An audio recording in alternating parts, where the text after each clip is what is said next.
You don't hear a siren. You hear a chair scrape back, sharp, sudden, like someone just hit the brakes on the room. A screen refreshes. Someone leans in too close, and the air changes in that quiet way it changes right before a storm. Not louder, just heavier. The signal that doesn't belong. You're in a watchroom, windowless, bright in a tired way. Fluorescent light, cold coffee, keyboards clicking like a steady drizzle. Most nights, the work is calm on purpose. People scan reports the way an air traffic controller scans a radar scope. Focused, skeptical, never emotional about a blip until it proves it's real. If you flinch at every dot, you won't have a nervous system left when the real one shows up. Then something shows up that doesn't fit. Not dramatic, not cinematic, just wrong. A message with odd timing. A report that looks too clean. A pattern that snaps into place like dominoes someone arranged instead of dropped. Nobody yells. Nobody runs. Someone says, "Hold that," and it lands like a hand going up at a busy intersection. Stop first. Look second. Move last. Because the most dangerous thing in an emergency isn't always the emergency. It's moving fast on information that's wrong. So the ritual begins. They check the timestamp. They pull up a second feed. They ask, who else sees this? They compare sources the way a newsroom compares tips on election night. Because one caller saying, "I heard," is not the same as two independent outlets reporting the same thing. The second source arrives. 7 minutes stretches. You hear radios breathe, hiss, pause, hiss again. A pen clicks. Someone's foot bounces under a desk. It's not panic. It's tension held in the body while the brain stays sharp. Then a second confirmation arrives. Not a full picture, but just enough to make it stop being weird and start being possible. It feels like the moment your bank freezes your card. To you, it happens at the checkout. Tap, decline, confusion. But behind that one moment is a quiet chain of rules and thresholds. The system didn't suddenly become dramatic. It finally became sure. Same feeling here. Chairs roll closer. People stop leaning back. Conversations shorten. A supervisor stands behind the watch officer's chair and watches the screen like it might blink and admit it was lying. Make the call. Around the 18-minute mark, the first phone gets picked up that doesn't get picked up for normal life. It's not a speech. It's a clean sentence. Here's what we have. Here's what we don't. Here's what we're doing next. Information moves upward like a relay baton. You don't throw it across the field. You hand it off carefully so it doesn't drop. More people arrive. Steady, purposeful. Not rushing like a stampede. Laptops open. Notebooks appear. Someone starts writing the times by hand. Because when events start moving fast, a timeline is the only thing that keeps the story from turning into mush later. The building starts acting different.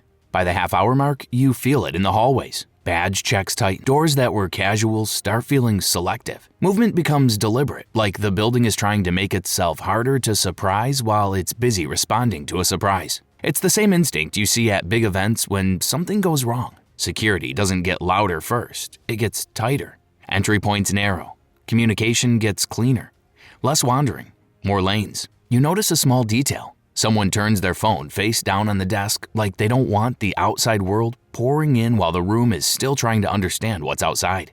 The coordination web forms. Around 50 minutes in, it stops being one room reacting and becomes multiple systems aligning. Depending on what kind of emergency this is, different players get pulled into the same picture. If it's a major disaster inside the US, FEMA becomes relevant. FEMA is the federal agency that helps coordinate disaster response when a situation is bigger than what local and state resources can handle alone. Think of it like the national level coordinator that helps pull help and resources into one plan instead of 50 separate ones. If leadership security becomes a concern, the Secret Service matters. Most people know them as presidential protection, but their job is broader, keeping top leadership safe and able to operate, especially when uncertainty spikes. And the tone stays the same. Short, factual, careful. Nobody wants to be the person who turns a confusing early report into public panic. In this phase, the job is to keep the country from reacting to a rumor like it's a confirmed reality. The question under everything. About an hour in, you hear the question that's sitting underneath the note-taking, the calls, the tightened doors. Are we sure the chain still holds? Because in a true worst-case scenario, the emergency isn't only the event. It's what the event can do to leadership and coordination. If nobody's clearly in charge, decisions stall. Agencies wait for clarity that never arrives.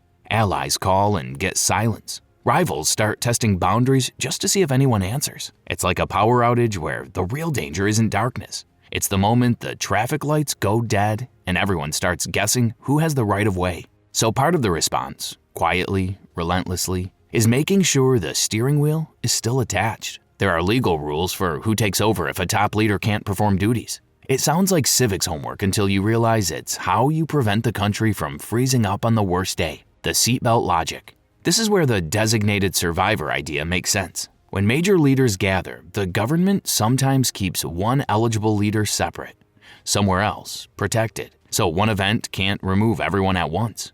It's not drama, it's redundancy. The same reason airplanes have multiple backup systems. The same reason data centers have failover servers. You don't expect everything to break. You plan so it doesn't all break at once. Because the question you never want hanging in the air is simple. Who's in charge? Right now. The buildings stop being the plan. After the 2-hour mark, another truth takes over. The building is not the mission. If a primary facility is threatened, damaged, or unusable, critical work has to move. That's where continuity plans become real. Alternate sites, relocation procedures, pre-decided places where essential teams can keep operating. People imagine one bunker door slamming shut, but the reminder here is more practical. The work follows the people. If one location can't function, the system shifts to another without waiting for permission from the headlines. Communication becomes sacred. By now, the room is running on one obsession: stay connected. Because if communication breaks, coordination breaks. And when coordination breaks, everyone starts making their own separate best guess, and best guesses don't scale. So messages tighten.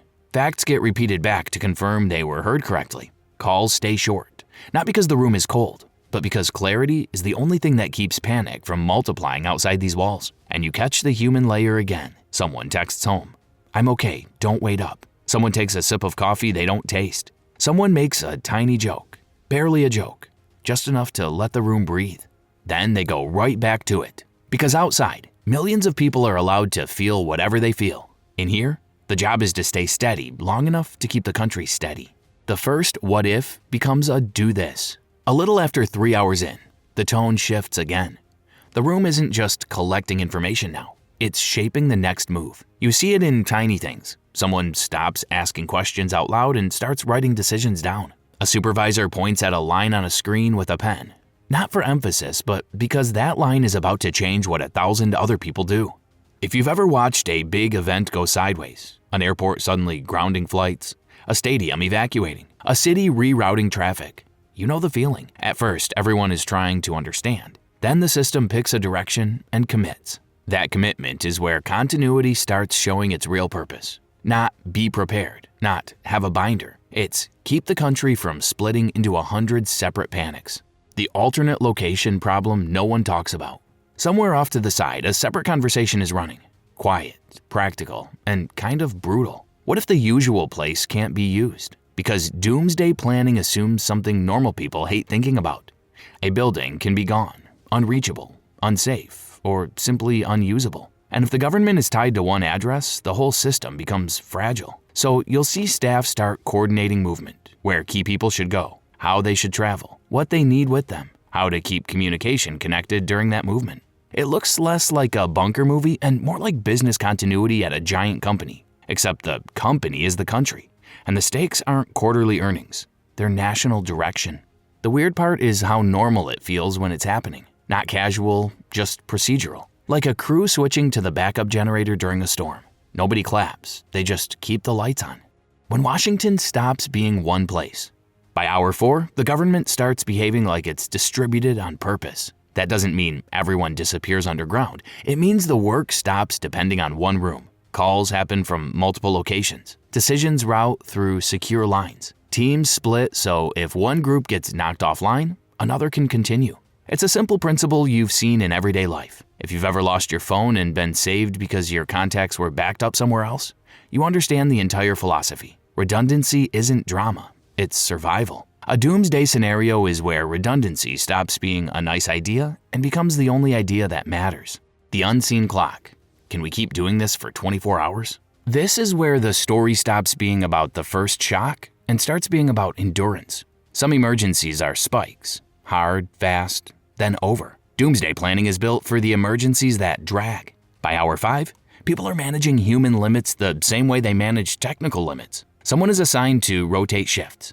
Someone is tracking who's been awake too long. Someone is making sure food shows up not as comfort, but as fuel. You notice how careful it is. Nobody wants the room to become emotional, but nobody wants it to become numb either. Both are dangerous.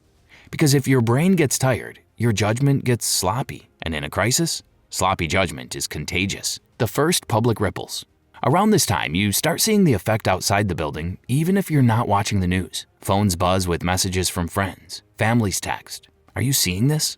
Social media begins its usual ritual. Half facts, half guesses, all volume. This is one of the cruel contrasts of modern emergencies. The public experiences the crisis as a flood of noise. The government tries to experience it as a stream of verified signals. And the gap between those two experiences is where panic grows. So the system has to do something that feels impossible. Speak clearly without feeding chaos.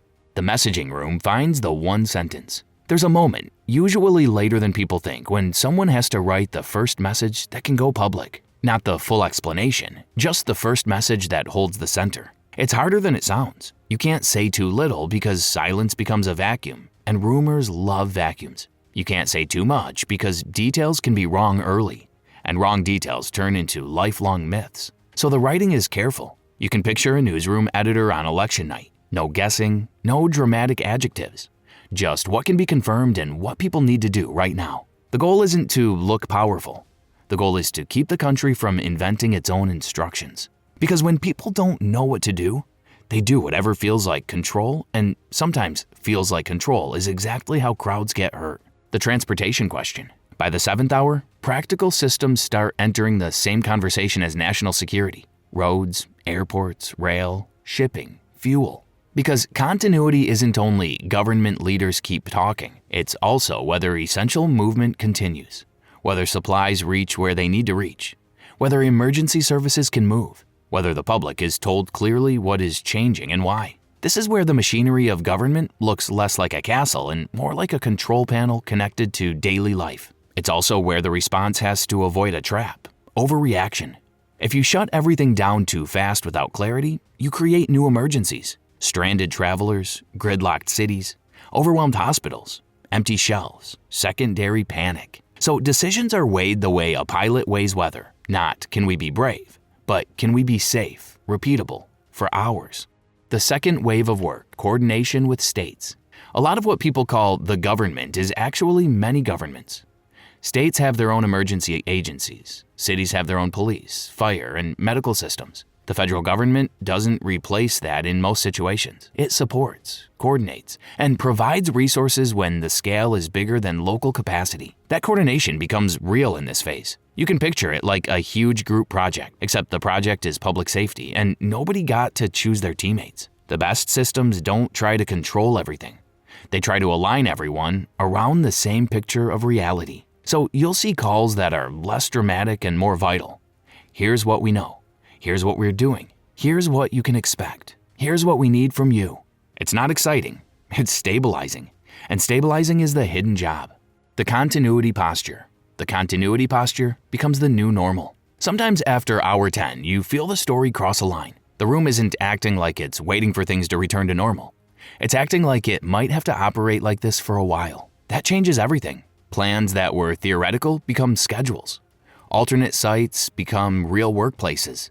Communication channels become habits. And here's the odd comfort. When a system is built well, it can make a catastrophe feel less like free fall and more like rough weather. Still dangerous, still exhausting, but navigable. The government's best trick in a doomsday scenario isn't heroism. It's continuity that makes the public feel like the floor is still there. The first night shift. By the 12-hour mark, the day is no longer today. It's ongoing. Night comes, which is when fear gets louder in most homes. Screens glow in bedrooms. People refresh the news like it's a heartbeat. Inside the response, night is just another shift. That's another contrast that sticks with you. Outside, everything feels uncertain. Inside, uncertainty is managed with structure, because structure is what keeps a long emergency from turning into chaos. You see quiet rituals that aren't heroic, but they're essential. Handoffs between teams, briefings that recap what's confirmed, what changed, what still needs verification. People stepping in and out like a relay team. because nobody can run a marathon sprinting. The stress test. Can the system take a hit and still speak? In true doomsday thinking, the emergency isn't only something happened, it's what if it keeps happening? So resilience gets tested. Communications get tested. The ability to make decisions without gathering in one place gets tested. The ability to operate when networks are strained gets tested. This is why so much of continuity planning exists, because the worst day isn't polite. It doesn't come as one clean event with a beginning and an end. It comes as a chain. And the system's job is to make sure the chain doesn't break the country. If you want a simple way to understand it, it's this. The public sees the splash. The government fights the ripple effect. The quiet reality. This is still people. 18 hours in, you start seeing the human cost in small, unphotographed ways. A staffer rubs their eyes and keeps typing. Someone stares at a screen and forgets to blink. A person steps into a hallway and takes a deep breath like they're borrowing oxygen for the next hour. Someone gets a message from home. Kids are asleep. Call when you can. Someone else doesn't check their phone because they know what they'll see. And yet the work continues because the entire point of continuity is that the country doesn't have to feel leaderless just because the day is terrifying. The strange goal, make tomorrow possible. By hour 22, the mission isn't just respond, it's make tomorrow possible. That's when you see the government's doomsday mindset at its most practical. Avoid secondary collapse. Keep decision-making lawful and continuous. Keep communication alive and reliable. Keep coordination clear enough that states and agencies aren't guessing. Keep essential services from snapping under the weight of fear, not by being dramatic, but by being repeatable. Because in emergencies, the strongest systems aren't the ones that look intense. They're the ones that can keep operating when everyone else is running out of energy. The first morning after. 24 hours later, the crisis isn't over just because a day passed. But something important has happened. The system has proven it can keep functioning in a different mode. And that's the real answer to the question. How does the US government keep working during doomsday? It doesn't rely on one room saving the day. It relies on a chain that can keep holding through verification, secure communication, alternate operations, and the unglamorous discipline of people doing their jobs while the country is scared. From the outside, it might look like the government didn't react fast enough. From the inside, you realize why speed is only useful when it's accurate, because a wrong move at national scale doesn't stay small. And the final contrast lands. The public experiences emergencies as moments. The government survives them as processes. So if a worst day ever comes and the news turns into a blur of alerts, rumors, and shaky clips, the calm you're hoping for doesn't arrive by accident. It's built. It's rehearsed.